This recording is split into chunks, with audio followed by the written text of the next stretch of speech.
A inicios del siglo XX aparece un fenómeno que antes no era considerado arte y tiene que ver con los artistas aficionados, también llamados artistas de fin de semana. Este arte se llamó ingenuo, naif o primitivo. El gran exponente del arte naif fue Henri Rousseau, que fue oficial de aduana y comenzó a pintar luego de que se retirara.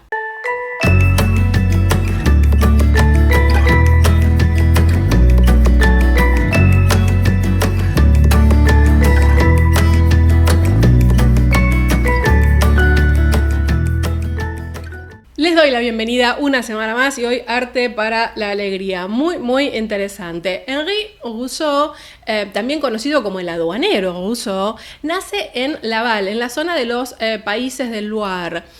Él pasa su juventud en la localidad o en la ciudad de Angers, que tiene una tradición en tapicería medieval muy importante. Y esto es un dato clave, porque él se hace muy aficionado al arte medieval y de hecho cuando se muda a París y años después empezará a pintar, visita frecuentemente el Museo de Cluny. Él se inicia en la pintura de manera prácticamente autodidacta, 4 años luego de arribar a París, y yo elegí hoy una serie de obras quizás más o menos conocidas, pero que me interesa porque nos presentan desde sus inicios hasta cierta maduración en su producción.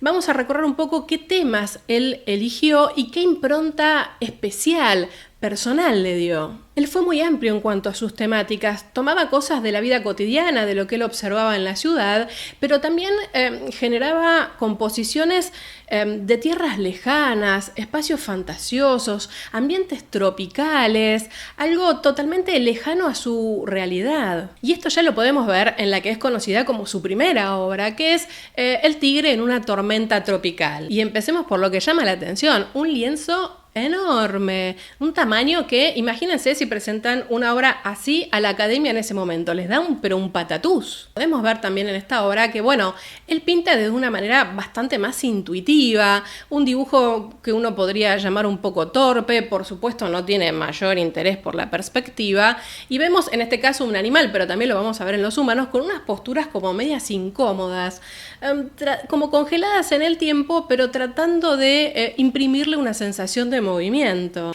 Ahora, esta espontaneidad, esta sencillez les confiere un encanto junto a la gama de colores que usa, que realmente lo convierten en obras muy atractivas. Este tigre en una tormenta tropical sorprendido está en una jungla imaginada por Rousseau.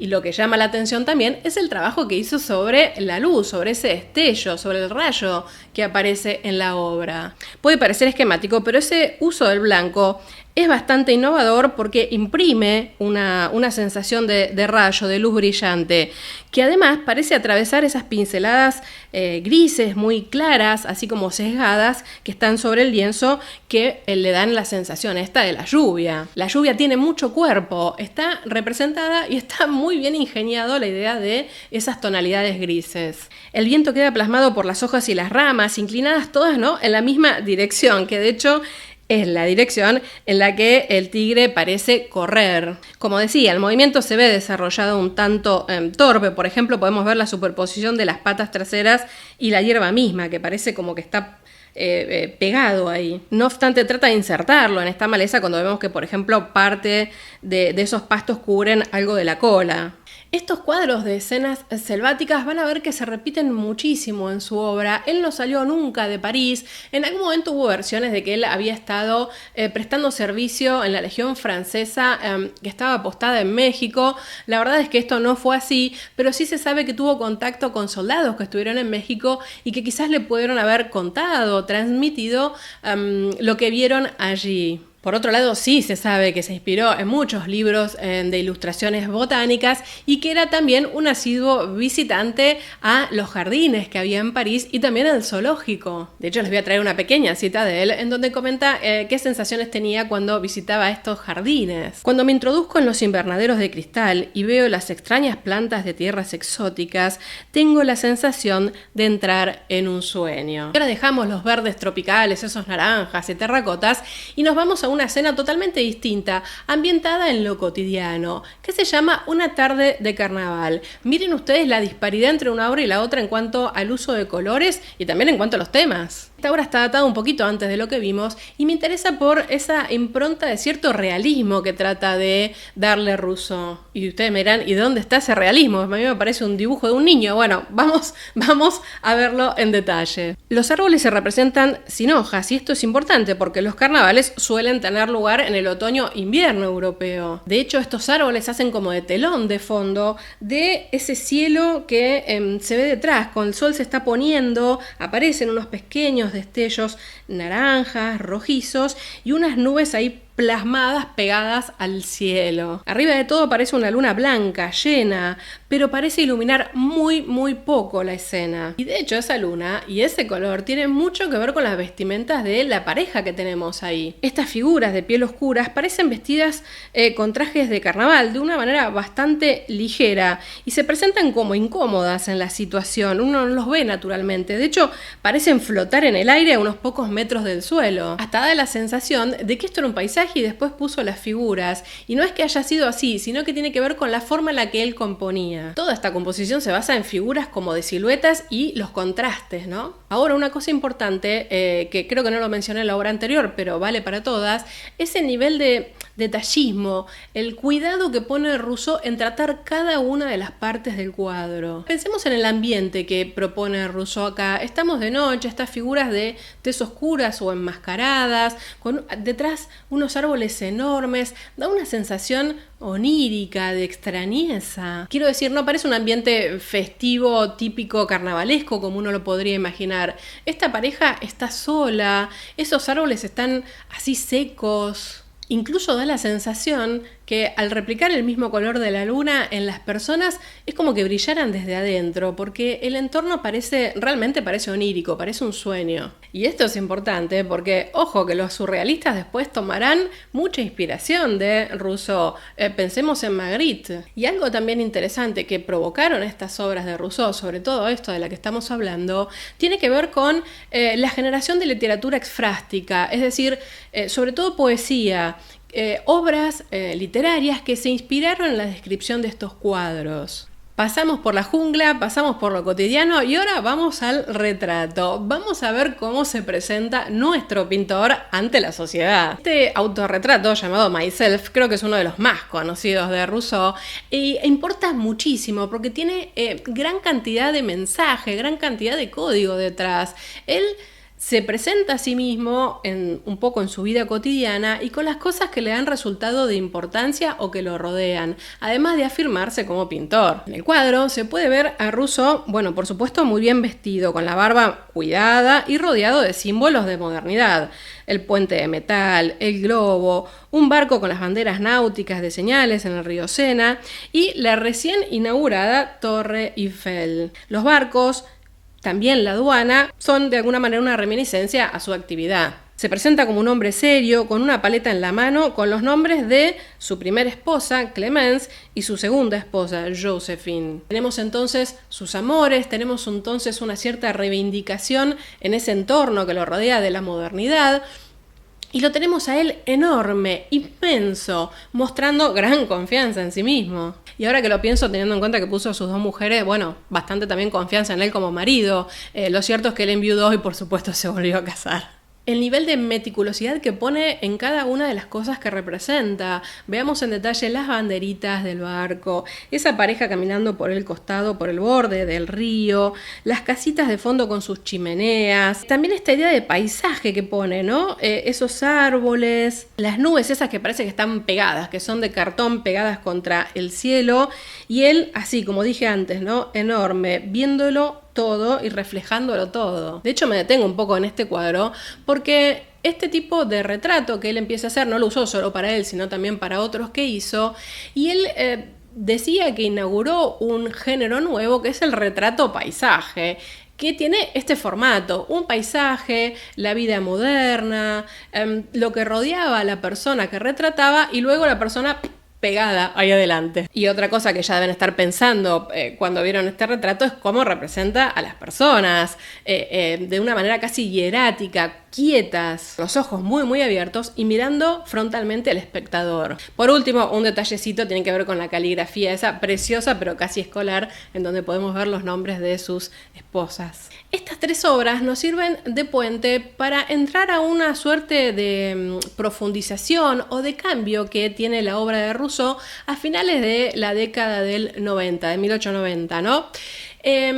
Sigue trabajando sobre lo cotidiano, sigue trabajando sobre lo exótico, pero tiene un vuelco mucho más onírico. Por eso les traigo ahora La gitana dormida, en donde vemos una suerte de visualización bastante compleja. Este cuadro parece marcar un punto de inflexión en Rousseau y era una obra que él apreciaba muchísimo, de hecho. Y acá tenemos la buena fortuna de contar con una propia descripción de Rousseau de este cuadro, porque bueno, él le escribe a una persona tratando de venderlo y lo desarrolla de la siguiente manera. Una negra errante, una bandolinista, yace en un sueño profundo, vencida por el cansancio con su jarrón al lado. Un león que pasa por allí capta su olor, pero no la devora. Hay un efecto de la luz de luna muy poético. La escena se desarrolla en un desierto completamente árido. La gitana está vestida a la moda oriental. Bueno, este es un tipo de obra que creo que no encaramos nunca en el canal, así que vamos a tratar de desmenuzarlo lo máximo posible. ¿Qué nos está contando Rousseau más allá de esta descripción genérica? La fuerza del león y la mujer, absolutamente vulnerable, dormida. Fíjense que está como en otro mundo y el león ahí, cerca de ella. La cola del león está erguida, como atento a lo que está mirando o olfateando. Esto contrasta muchísimo con esta mujer abandonada a sus sueños, ¿no? Con los sentidos totalmente inactivos. Es imposible no decir que esta pintura se centra en una suerte de tensión dramática, digo, entre el león que podría devorar a esta mujer y esta gitana dormida. Y ahora lo interesante es dónde se da este encuentro entre estos dos personajes.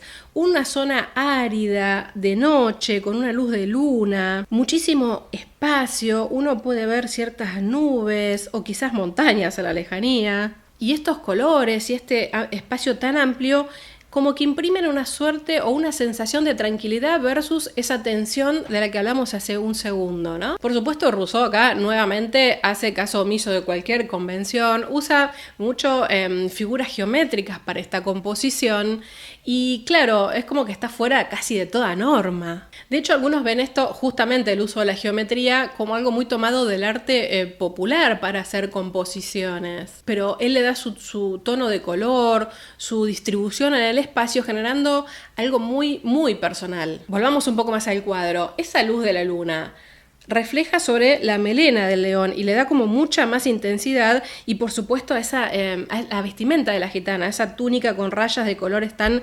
llamativos. Por otro lado tenemos esa mandolina y la jarra que presentan elementos prácticamente de un bodegón, es decir, casi anticipando los bodegones cubistas, ¿no? De Picasso o de Braque. Analizando este cuadro, lo que se concluye en general es que es una escena completamente onírica. La gitana, esta mujer, estaría soñando que se le acerca un león. Por eso es esta mezcla de cierta tensión, pero también mucha tranquilidad. ¿Y por qué se dice que esta obra representa una suerte de maduración en la obra de Rousseau? Bueno, primero porque también se cree que es una de las más modernas y originales del arte moderno. Y por otro lado, porque más allá de salirse de cualquier convención pictórica que podía estar imperante en ese momento, aunque tenemos que entender que es un momento donde las vanguardias históricas empiezan, ¿no?, a trabajar otro tipo de lenguaje, lo cierto es que acá se vuelca casi hacia lo onírico, casi en clave surrealista. Y ahora vamos a la última obra que les voy a presentar hoy, que si esto no les alegra el día, yo ya no sé, que tiene que ver con lo cotidiano, con un poco de retrato y con un ambiente muy lúdico. Lo que me interesa acá también es tratar de focalizar un poco más en cómo representaba Rousseau la figura humana. Y los jugadores de rugby, puedo ver sus sonrisas de alegría del otro lado. Y mientras disfrutamos, pensemos lo siguiente. Aparece esta sensación de movimiento, pero como congelado. Hay un espacio profundo y algo importante es que las figuras se muestran en general o de cara completa o de perfil completo. Y esto es algo que va a ser característico del pintor pintor naif o del artista que también llamado primitivo o ingenuo, y es que es muy difícil, muy raro que encuentren obras que oculten, por ejemplo, parte del rostro del representado. Tampoco suele dibujar figuras desde atrás. Esto tiene que ver con cierta, vamos a decirlo así, limitación técnica. Es o frente o perfil total, y yo se los dibujo, yo se los represento encima. Pero bueno, ustedes me entienden la idea. Ahora, es cierto que acá vemos como una cierta insinuación de perspectiva en la ubicación de los personajes, pero fíjense, por supuesto, la desproporción de los tamaños respecto del entorno. El paisaje de fondo, como en este caso, está prácticamente en el mismo plano que el resto de los jugadores. De hecho, esta perspectiva parece un poco torpe, ¿no? Como está presentada. Ahora, el detalle que puso en cada una de las hojitas de esos árboles. Y también el trabajo con las tonalidades es muy, muy atractivo. Sin duda, a pesar de estas intenciones realistas que no dejan de permear la obra de Rousseau, bueno, gana siempre la fantasía, la representación genuina, casi ingenua. El tono poético, la búsqueda de lo exótico. ¿Cómo se le ocurrió hacer esta obra, por ejemplo? A mí me gusta mucho, muchísimo, se nota esta obra de los jugadores de rugby, porque es donde creo que se transmite más claramente esa cierta idea infantil y divertida que tiene o que le proporcionaba el arte a Rousseau. Transmite como una idea de caricatura, por supuesto involuntaria, pero muy, muy atractiva. Sin embargo, si hay algo que caracterizó la obra de Rousseau en términos generales, tiene que ver con esta idea de la fantasía, esta idea del disfrute en la pintura y por supuesto de hacer caso omiso a cualquier norma que pudiera andar pululando por ahí de la academia.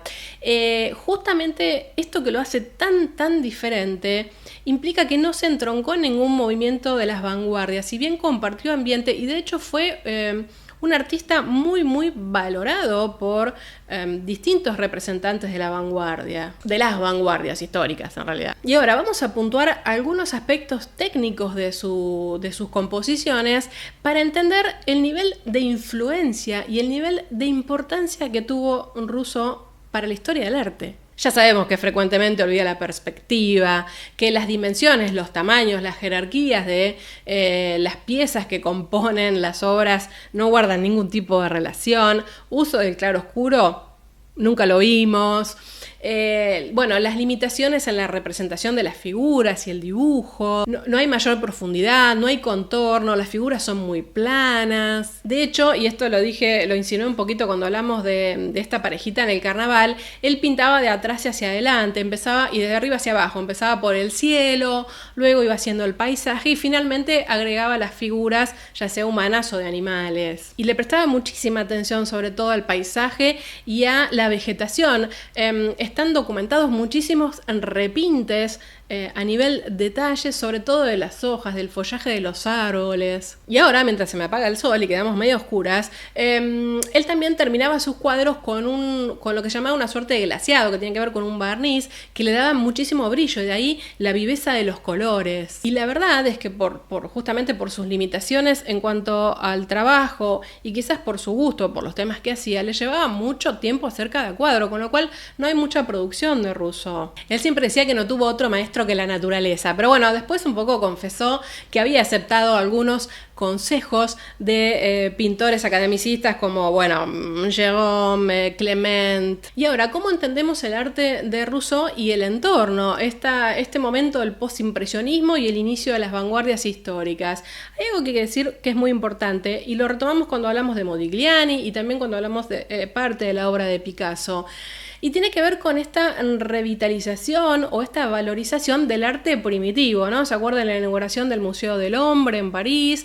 En donde Picasso y todo el mundo iba ahí a ver cómo eran las máscaras africanas. Es decir, se empieza a valorar y se empieza a entender una forma de expresión totalmente distinta que había quedado anulada desde el Renacimiento en adelante. Y de hecho, Rousseau es invitado a exponer en el Salón de los Independientes en el año 1886 y recibe todos los elogios que se le puedan ocurrir. Picasso lo adoraba, Gauguin quedó obnubilado por la obra de Rousseau. Y no solo eso, Degas, Matisse, todos poco a poco comienzan a adoptarlo y a entender esa forma de expresividad y a valorarla, por supuesto. Y de hecho hay que decir que gustó muchísimo, sobre todo a los coleccionistas alemanes. Ahí el coleccionismo alemán, tendremos que hacer algún día un especial sobre eso. Es muy interesante cómo compraban obras, cómo consumían obras de estas incipientes vanguardias históricas, incluso del impresionismo también, que bueno, prácticamente vivían de eso, porque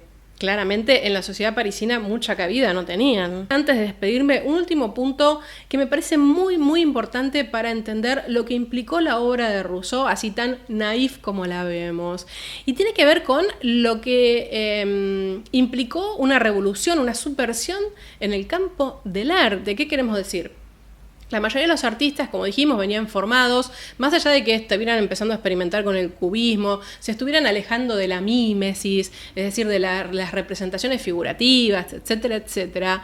Todavía había como una impronta de formación muy intelectual, que no terminaba de romper algunas barreras. Y el arte de Rousseau, con su fuera de norma completo, realmente revolucionó todo el campo del arte en ese momento. Incluso Pierre Bourdieu, por supuesto un sociólogo de la cultura que estudió muchísimo todo lo que es el ámbito del arte, en Sociedad y Cultura, él cuenta cómo ante un campo conformado del arte con sus propias normas, sus reglas, y donde ya había muchos artistas consagrados, estamos hablando de fines del siglo XIX, inicios del XX, Rousseau, sin proponérselo, de alguna manera ingenuo, como diríamos, en cuanto a su arte, cambia todas estas normas y se impone solito, así, tranquilo, con sus cuadritos, en un lugar de consagración que, a ver, un Picasso, un Matisse o lo que sea, todavía se estaban peleando por conseguir un lugar. Y de hecho cito un párrafo muy chiquito de este estudio. También en este caso es muy revelador el ejemplo de los naif. Es gente que, en nombre de una problemática que ignoraba por completo, se ha visto lanzada a una posición de pintor o escritor y revolucionario además. Finalmente tenemos que valorar muchísimo, y sobre todo en ese momento histórico, que en Rousseau se corra de la idea de representación típica y clásica para empezar a buscar un estilo figurativo, pero que tenga que ver con su interior, con cómo él sentía lo que quería representar. Por supuesto, tengo que decir que obviamente tuvo muchísimas críticas, pero eso no nos importa porque nos da mucha alegría Rousseau, así que estamos contentos hasta acá y no vamos a hacer oídos sordos a lo que decían de los malos. Espero les haya gustado esta entrada. Hasta aquí hemos llegado con parte de la obra de Rousseau, pero que me parece que recorre las distintas temáticas y todo lo que él aportó desde su lugar, desde su arte ingenuo al mundo del arte. Les dejo mis contactos, háganme saber si conocían la obra de Rousseau y qué les parece esta idea del arte naif, qué les parece que aportó el arte naif. Aguardo sus comentarios, aguardo sus likes y nos vemos la próxima semana.